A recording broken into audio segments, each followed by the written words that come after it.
probably the last time you get the bell today, so you're very relieved about that. We're now into the final session. What I'd like to do is end really by asking our panel to respond to a few questions that we picked from the different table questions that have come up. Our first question is, how can we get the table at the back doing stuff on primary care?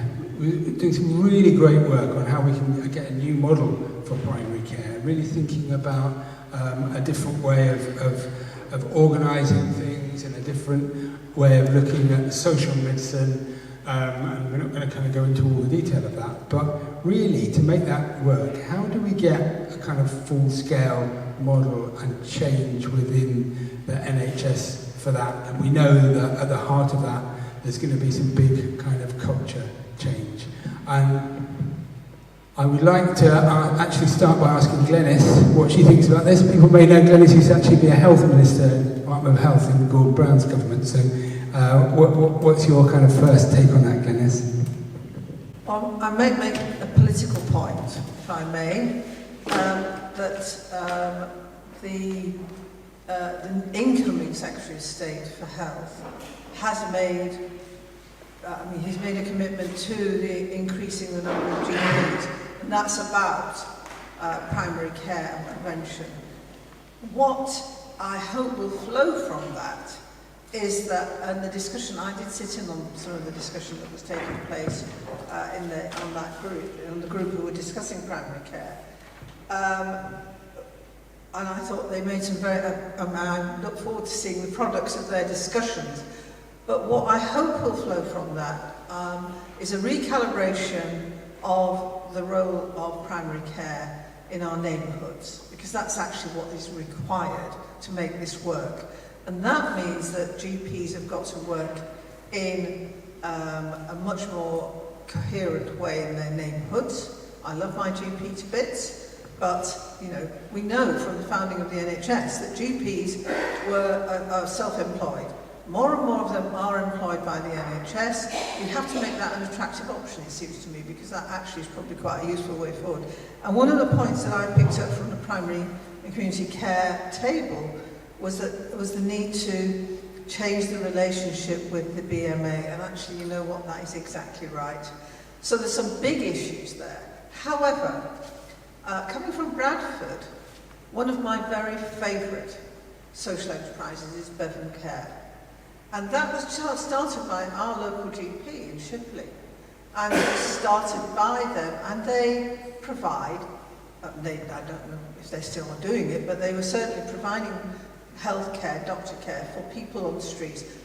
Great social innovation for people who were itinerant, people who lived on the streets, refugees, the local prostitute population. And, and they saved the local NHS in Bradford tens of thousands of pounds.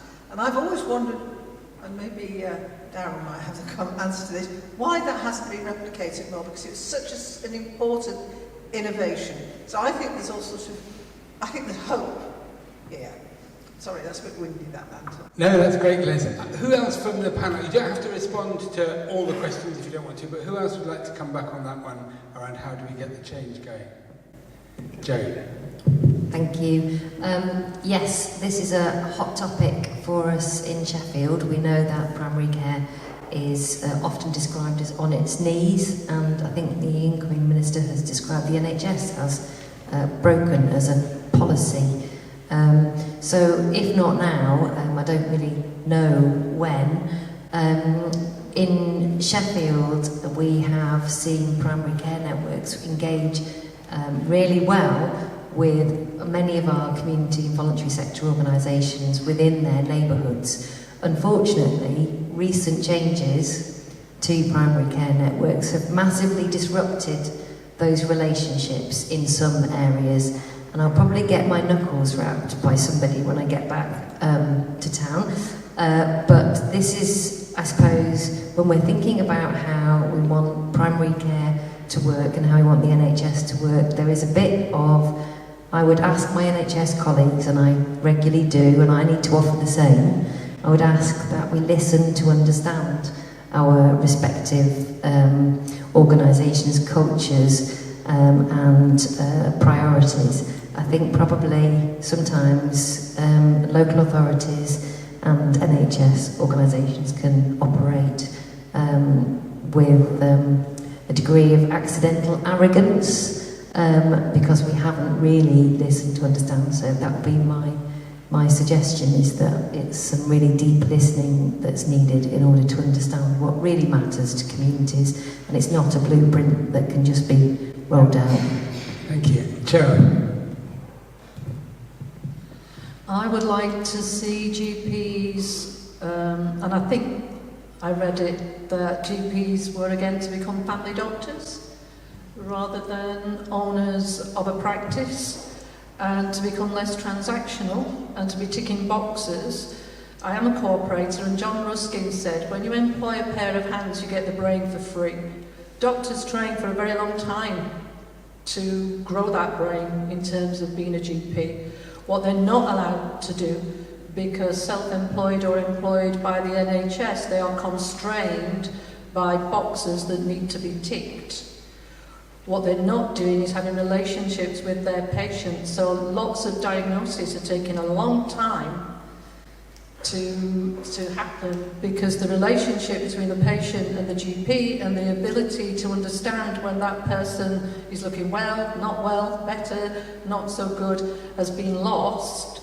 And so it costs a lot more when somebody has to have acute care because something wasn't picked up earlier, and you can only pick that up if you've got a relationship and if you've got the time and you're allowed to think, that you can go offline, that you don't have to. Earlier you said, put your hand up, anybody who's broken the rules. GPs are having to break the rules or find the way around rules to get round budgets and to get round the way that the system is run in order to get their patients through the system.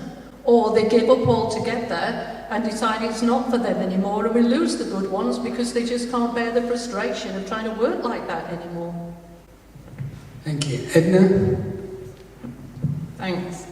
This was our table. Shout out to the two tables at the back. So we did all work on this stuff. So sorry if mine's a bit of a feedback rather than commentary. But we chose this provocation because when we set up the Alternative Provider Collaborative, we're actually representing the social business community of GPs in Greater Manchester, of which there are a significant number, and we want to grow that number in terms of understanding that this is a new era, and we are now in jeopardy as a society around social medicine, social dentistry, a whole sense of a belonging now of NHS employees, that there is a wider social purpose than just being a scientist or being an operator.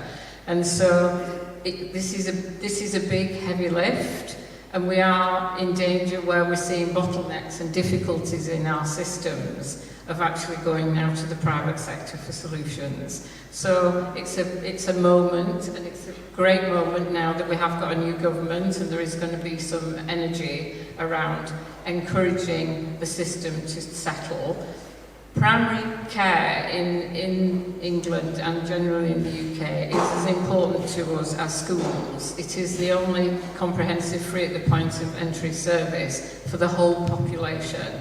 And we really need to nurture a new workforce that is actually going to be able to recognise that the social part of their job is as important as the scientific. We want doctors to want to do social medicine. We don't just want them to do the scientific treatment interventions. So it is really important that we do this work. And our group's consensus across the group was a new model of primary care, which has a new governance arrangements where GPs are employees, where they're not business owners, that there is better governance of primary care. I'd defy you to be able to look into the accounts of the primary care organisations because you won't see them. And so we have got a whole part of the NHS that is not open to public scrutiny. So we really need to understand and appreciate that that isn't a model that we should be supporting. We talked about social medicine. We need to drive that new era around a different workforce, more people wanting to come into primary care, and they will stay. And in our not-for-profit general practices, they are not leaving. There's waiting lists of people wanting to join. The job is much more satisfying. It has got more challenges because it's prepared to not be socially discriminatory, but that leads to a lot better job satisfaction in the medium term. And then the final point is about a new model of funding for primary care. So we shouldn't just be dependent on NHS England to fund primary care. It's all our business. And so we think social investors should now come into primary care. We should look to a range of ways in which the model can grow and flourish, and work with our local authority partners to bring in a whole new workforce. So it's the end of the old as far as I'm concerned, and bring in the new. Thank you, Edna. Sandra, you don't want to comment on this one? Okay, so the next question that I've got is, how do we get more visibility? And in a way it links back to what Edna was saying about the opaqueness of what gets spent by some of the different health trusts. But more generally, and this is a point that came out of the table looking at elderly care, I think, that there's a lot of money gets spent locally by different kind of people in different ways, and it's not really clear what's being spent in the place. And how could it, so if we could boost the visibility of it and understand that better, how could we use it better to tackle some of the challenges that we're looking at? So I might kind of pick on Jo here as the kind of commissioner on the panel to kick things off. Oh dear. Okay. So the visibility of spend at place, I think, is what you're asking me to speak to. This is something that we have spent a lot of time looking at in Sheffield. We have sought to reinvent our home care offer, and it was fantastic hearing earlier today about the model that you've developed in Spain. And I think I'm struck by some of the potential alliances between primary care networks and home care networks and the delivery of that. It has been a real challenge to get that transparency. It's the longest pen roll ever, which is a bit of a drum roll for me actually getting round to a point that I'm going to make. I think we have really found this extremely difficult to get to the bottom of. As a commissioner, it has felt very difficult to understand who was sometimes providing what, who was commissioning what in this space, what the difference between enablement, re-ablement, prevention, well-being, and a whole raft of different services in this space were. And really we have to go back to what actually matters to people. So whether they're leaving hospital or they've had a fall, or whether they are starting to struggle as a carer, it's going back to what really matters to them and working out how best to meet that need. So I would say that we have worked really hard to understand how the money is spent. It has been really difficult, it remains really challenging, and there have been moments of brinkmanship between the local authority and our NHS colleagues at various points. I think that we are getting to a single model now in Sheffield, and there's a lot more work to be done. We've just launched a new framework for home care, but it is now much better aligned with primary care and with our social work locality areas, and we are getting greater transparency over the spend. I'm not sure I've answered your question, Jonathan. I'm not even sure if I can. Well, no, well, thank you. Anyway, Glenys, any comments? Well, I'm a non-executive director at Whittington Hospital in London, and we offer integrated care, and we serve populations of Islington and Harringay particularly. And my observation is this, that you've got two different budget things. And that's part of the problem, is it not? I mean, you've got the NHS and you've got the local authority. In Islington, there seems to be, this is my observation of having to deal with the budgets and the commissioning there, is that there is a great deal of cooperation and voluntary sector providers, and it seems to work very well. In Haringey it doesn't, and I don't know why that is. But the money is actually very visible in both places in terms of what's being spent and what it's being spent on. Building accountability in to that, both bureaucracies and their processes, is always a problem, because it is complex, no question about that. And you would all understand where the budget goes, but then a lot of other people might not and wouldn't know what that meant. So that means that you're completely correct. That all you have to actually do is talk to people. Thank you. John? I don't think it matters that people don't know technically what the budgets are and what the budgets do. But I think if you ask anybody on the street or, the person on the local bus, they know that this is not working. They know it's not working. They know there's not enough beds in the system. And we've reduced them. There's not enough beds. We have caring corridors. We have people in A&E that shouldn't be A&E because a GP should have been able to pick it up if a person accessed. We've got a completely broken system. So it doesn't matter whether you can see that budget or not. There isn't enough money in that budget, is the truth. There are not enough beds in the system. There are not enough people. If you have the beds, you haven't got enough staff to be able to manage those beds. We have a very poorly funded, relatively, and a very poorly sought out NHS. But what people would be able to tell you that is visible to them is this is not working and we want better. And we're not having sufficient conversation with people who are funding this. The NHS is funded by the public, by people.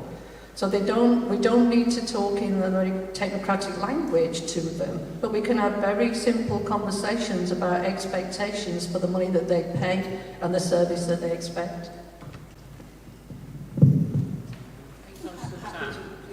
Okay, so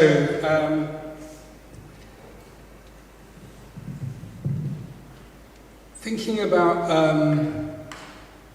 the local places and the kind of relationships that exist, where I think over the last 14 years, with a kind of culture of austerity and cutbacks and lack of resources, in some places there's a real need to reset relationships in order to harness the power of the social economy to work alongside public organisations. And so how do we reset that relationship? I'll start with Sandra.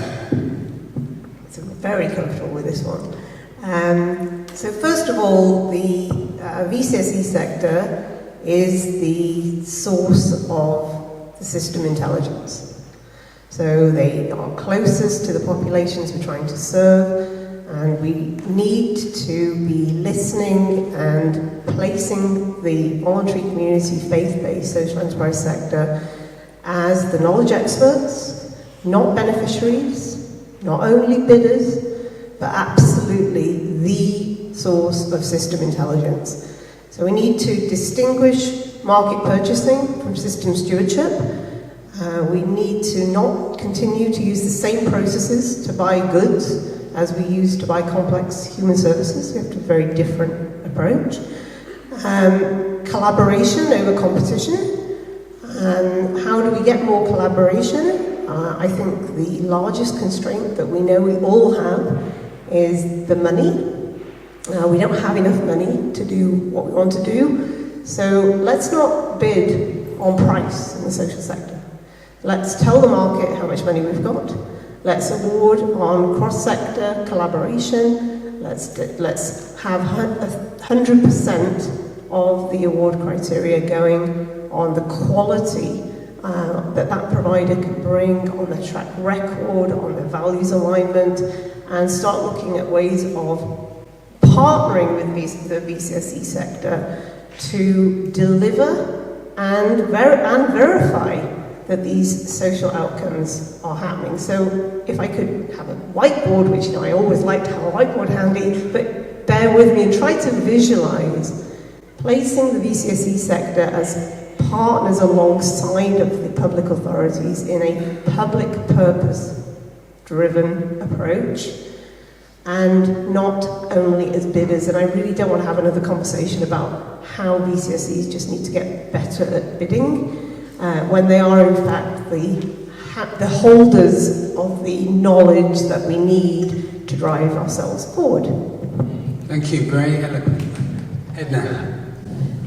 I think that, recognising what you just said about the years we've all been through recently, and then there needs to be a new era of authenticity about conversations with our communities and with individuals, because I think we're seeing too much sanitisation of the conversation. And we're certainly seeing, I'm part of the People's Powerhouse for the North, and we're seeing a lot of local authorities actually using third parties to talk to their communities, organisations that are going out to do consultations on behalf of.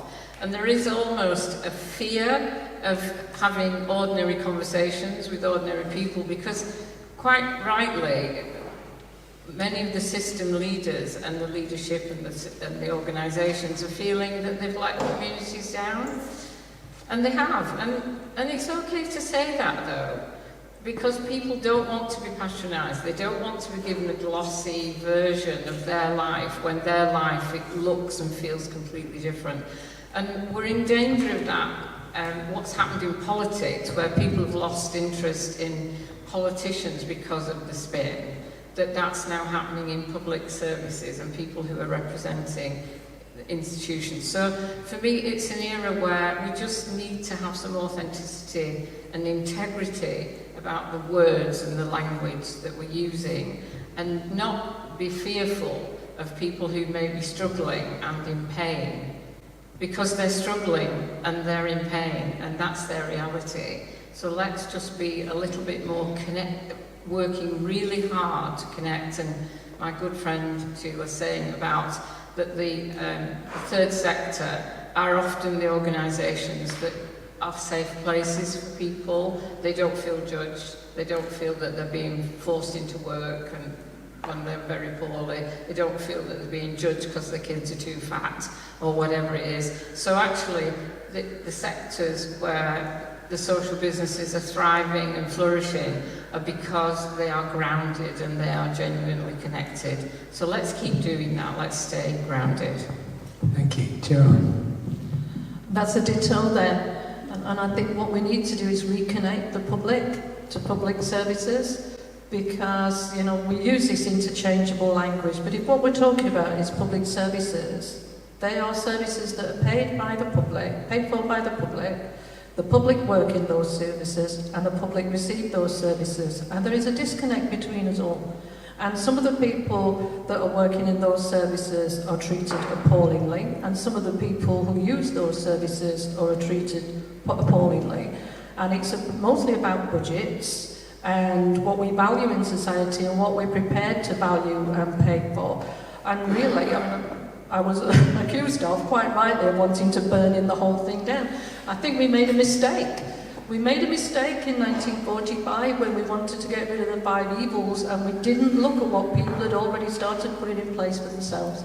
So if you go on the high street and you see the co-op, that was the burial. That was where working class people mutualised so that they could be buried with dignity. That became co-op funeral care. When you look at, insurances, etc., people were already starting to find mutual solutions that they owned, that they were part of, and then we went to the state, and the state was so far removed from the people that they took their money but they didn't take their aspirations and their needs and wants, and we worked in it, we've all done it. So yes, I'm from Co-ops UK, so what I'm saying is we should have had a public co-op. You get to 18, you can vote, you get your membership card, it's your service, you pay your contribution, it's hypothecated, and the only way your public service can be sold off is by referendum, because you own it and they can't take it away from you.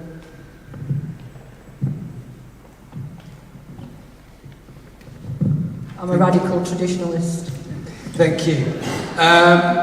Okay, slight change of tack here now. So one of the things is that we can see in a place that there are lots of different organisations operating, both from public authorities and the social economy, and they're all kind of taking different approaches to what they're actually measuring in the sense of their kind of impact. And how does this kind of lack of focus on common outcomes actually, and the way that we assess progress on these outcomes, how does that limit what can be done? Who would like to kick off on that one? Just my thoughts on that, so that we are very, very obsessed with efficiency, but not with effectiveness. And so we're counting the things that can be counted and can be measured, and they're often inputs, they're not necessarily outcomes. And so where we are looking for social impact and we're looking for social change, we need some very generous measures that we can all sign up to.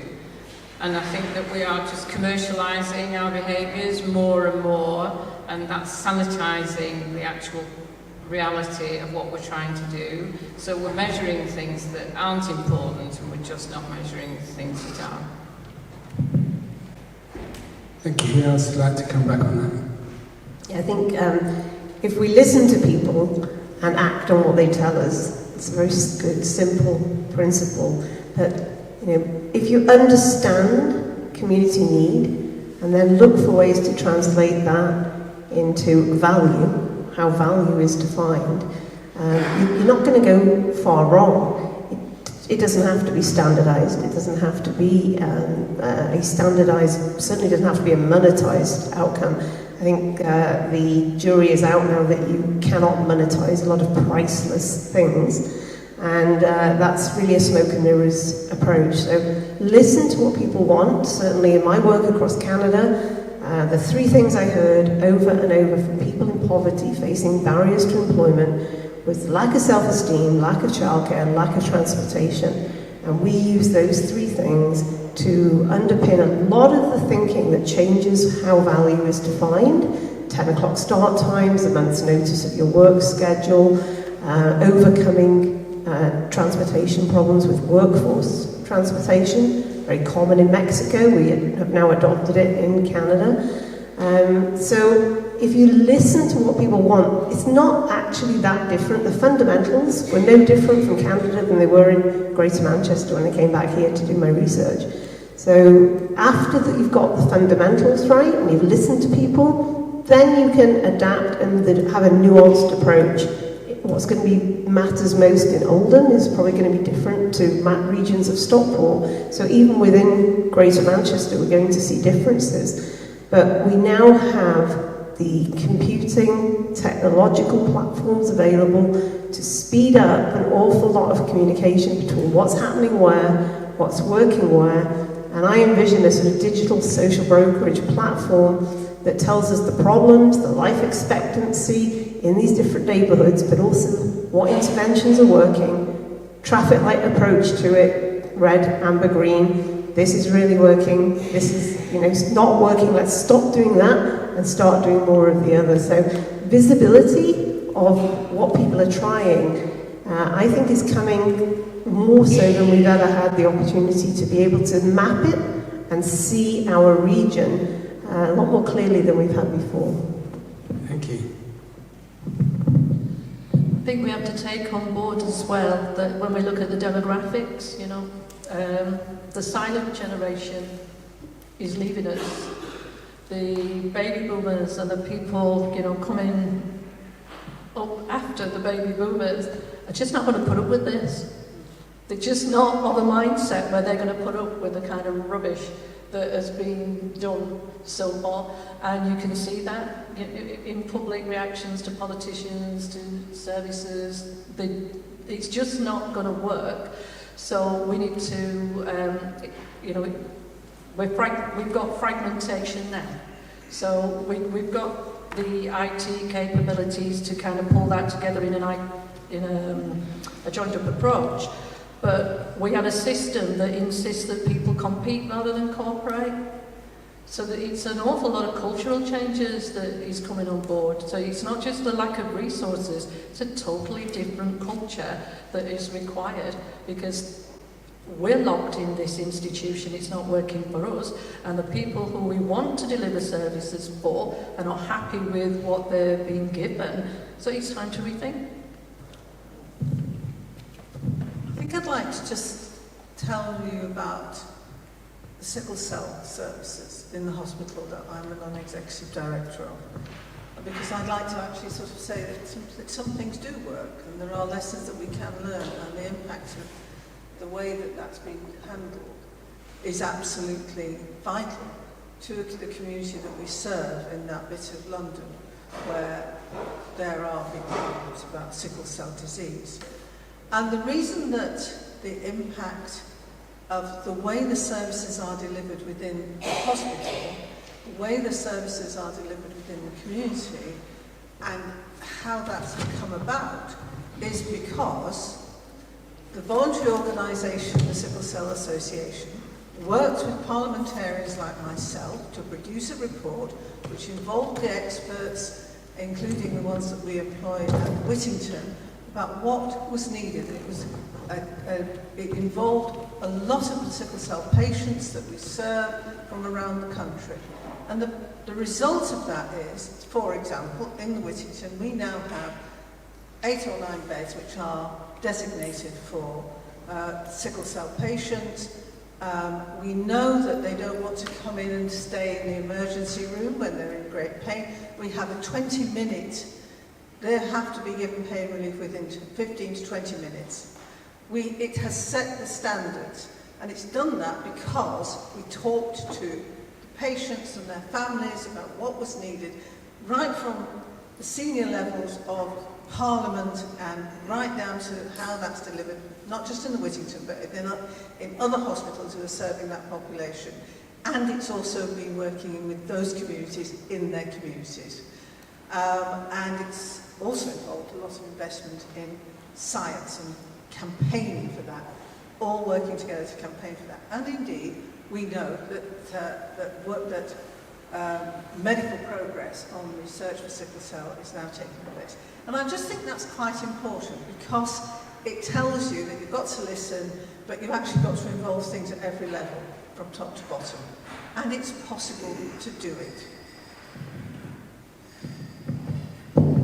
Yeah, just very, very quickly, I'm struck by, I think, the how this relates to the previous question as well, and the comment about how public sector feels it has let people down in public services. And I think there is something now about how we avoid falling foul of that legacy, and how as public service people, which I am and many people here are, we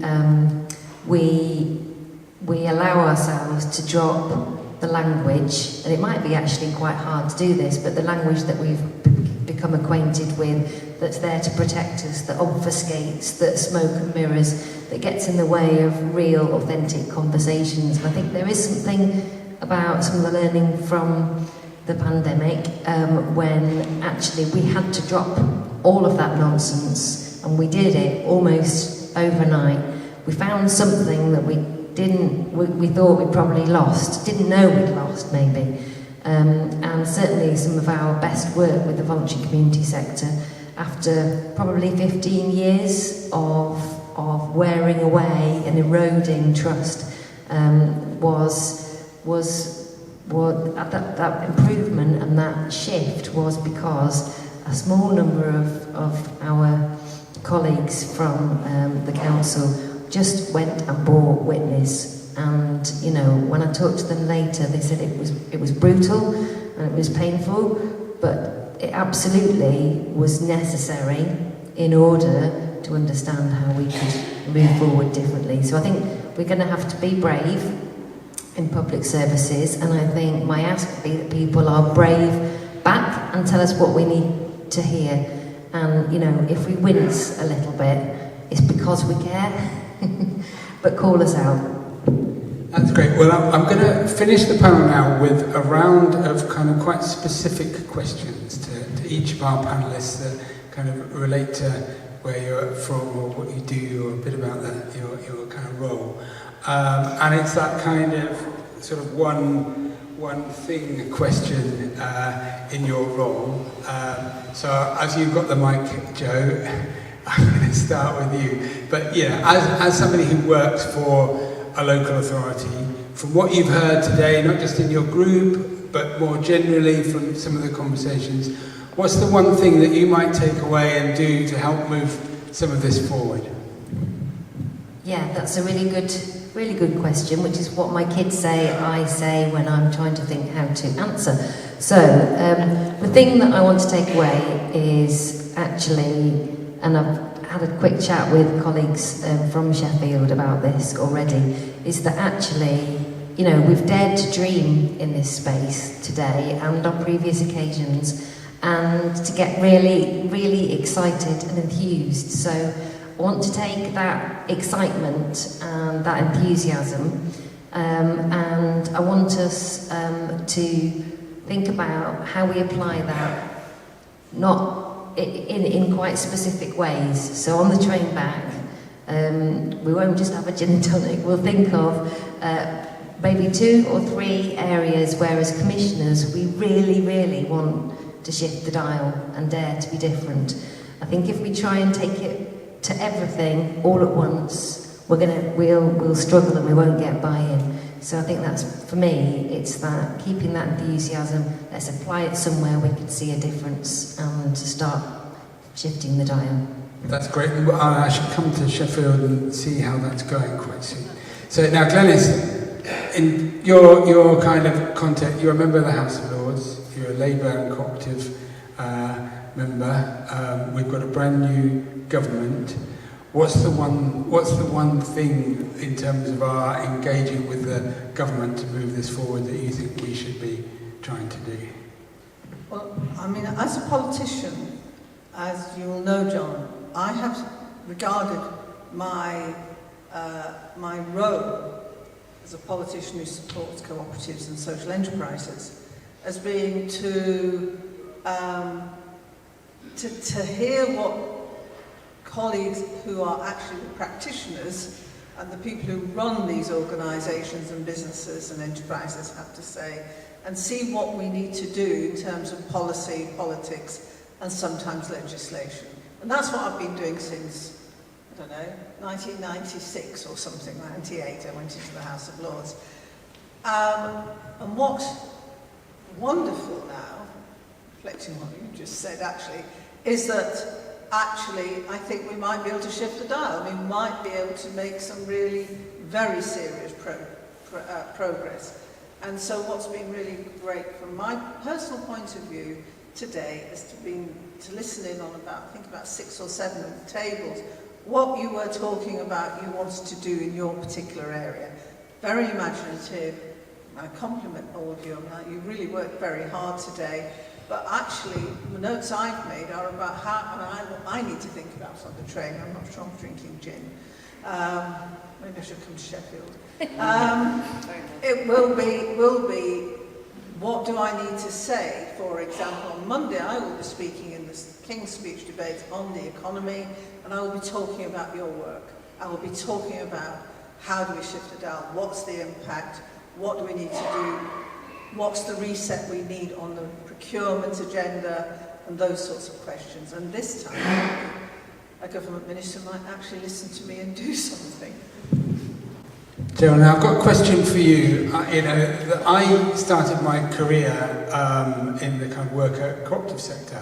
I had an experience in a factory just doing a summer job where I was shouted at by this foreman, and it wasn't very nice, and I thought there's got to be better ways of organising how work happens. And then I kind of discovered cooperatives and helped set one up, and then worked in a local agency supporting co-ops, and then went to Spain and worked for the Federation of Worker Co-ops in Valencia for 5 years, and discovered that there were loads of people doing things in brilliant ways, and we don't really have enough.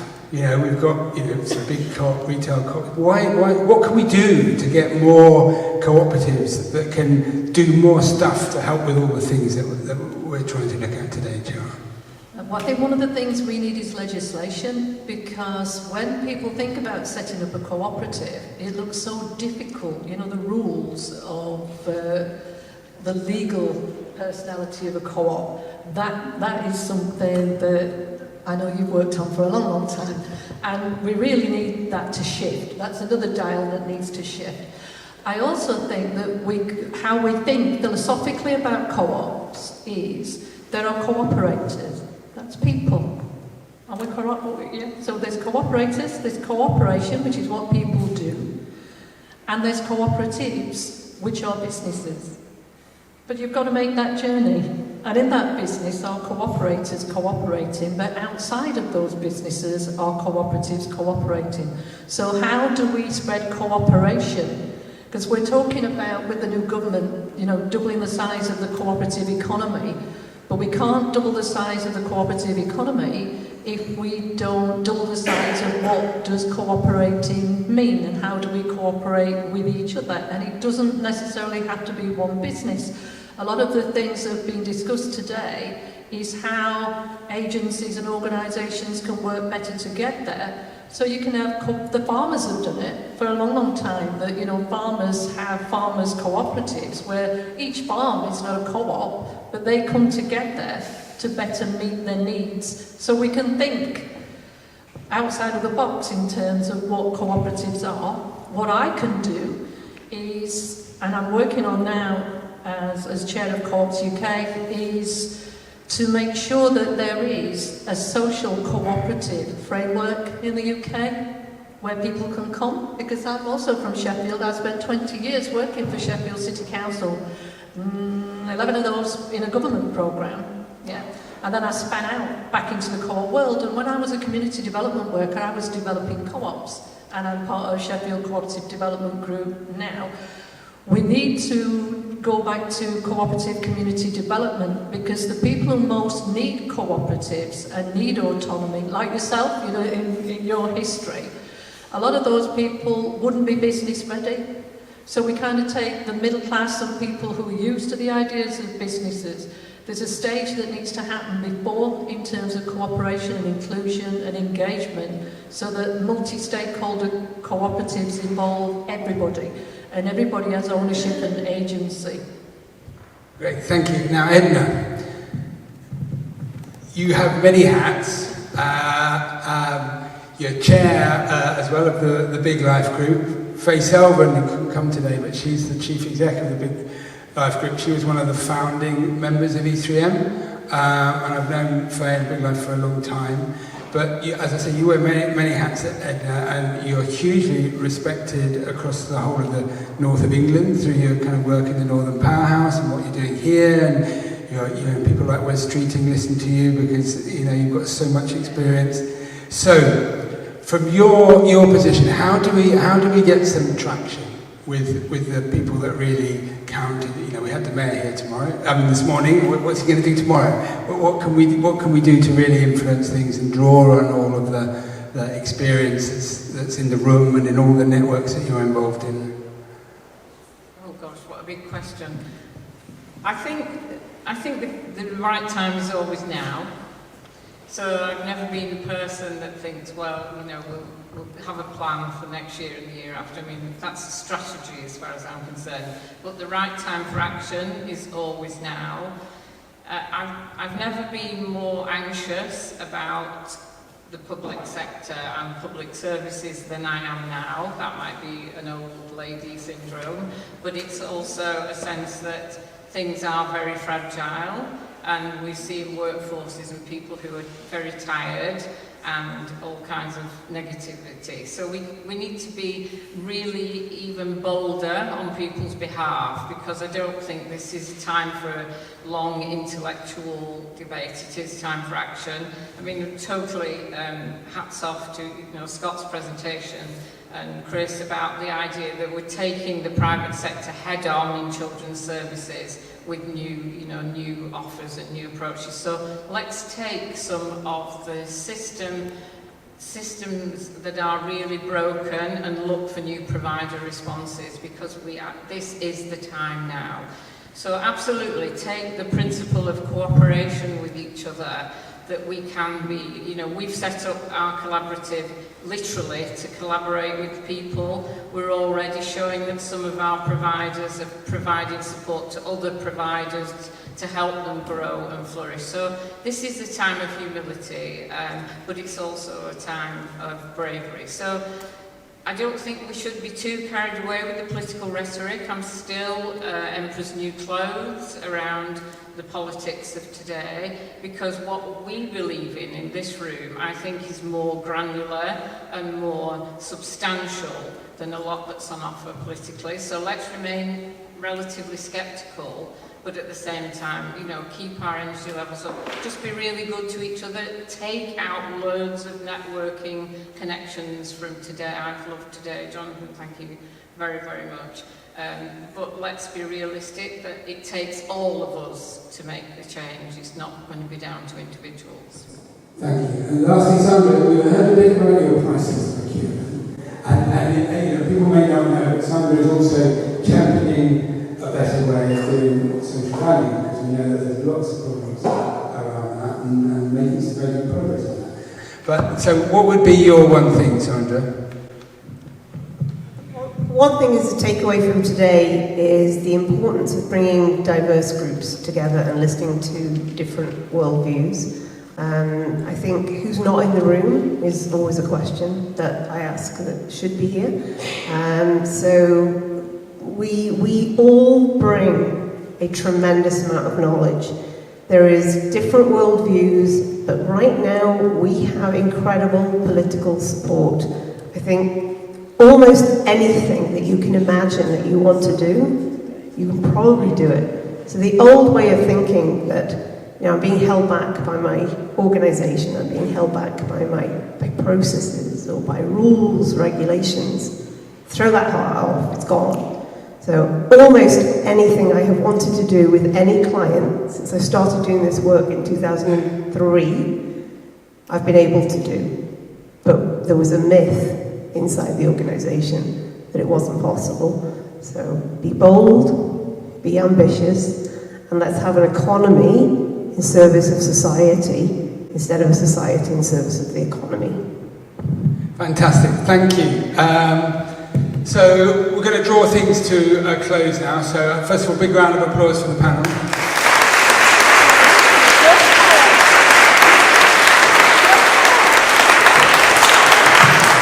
I hope they're going to forgive me asking awkward questions, especially Joe. But it sounds like you've had good practice with the kids, so that's good. So what we're going to do next, because it is about action, and I think everybody in the room has got a responsibility to go away and actually get on to do something to move things forward, because as we've heard, the moment is now. If we're really going to be able to harness some of that support that's there and make a difference, and above all it is about making a difference to the people and the communities, to the lives that are being affected by those challenges. And so we need to do some things really soon. We E3M, we're going to produce a report. Jamie, we're going to do that really soon as well, aren't we? And get the report out to everyone that was here, and people can use it hopefully as a resource, and we might use it to kind of poke the stick at various of Glenys's colleagues in Westminster if we get the chance, and to others. And we're obviously going to continue with our kind of E3M programme of activities for our different groups, for our board commissioners, for our social enterprise leaders and our funders. We will probably be thinking about whether we do want to do another one of our alchemy events. So there's a kind of open offer to any of our commissioners here if they're interested in doing it. We don't do loads, we might do about like one a year or perhaps two. So we might be looking for a place to do that. So yes, so thank you to the panel. I'd like also to say thank you to all of the challenge owners. We've had kind of various to's and fro's and lots of work with people redrafting their challenges and getting them really good. So thank you for all the hard work that you've done in that and volunteering to do that.